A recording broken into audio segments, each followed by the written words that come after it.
প্রদান করবে।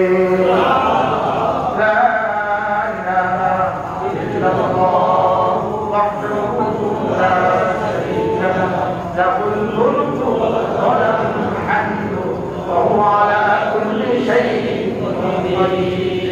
আল্লাহ তাআলা তিনি ছাড়া কোনো মাবুদ নেই, তিনি একা, তার কোনো শরীক নেই।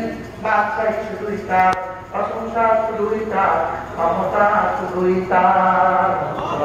লা ইলাহা ইল্লাল্লাহ ওয়াহদাহু লা শারীকা লাহু লাহুল মুলকু ওয়া লাহুল হামদু ওয়া হুয়া আলা কুল্লি শাইইন কাদির।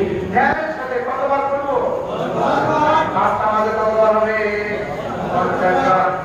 একবার আল্লাহ কসম খেয়ে বলি, উকসিমু বিল্লাহি তাআলা, আল্লাহ কসম খেয়ে বলি, একবার কালেমা যদি একবার লিখে দেওয়া হয়, 7 আসমান যদি আজ পাল্লা লিখে দেওয়া হয়, 7 জমিন যদি আজ পাল্লা লিখে দেওয়া হয়, ওই পাল্লা যদি সমস্ত জান্নাতগুলো লিখে দেওয়া হয়, ওই পাল্লা যদি লিখে দেওয়া হয়, এই কালেমার পাল্লায় পারি।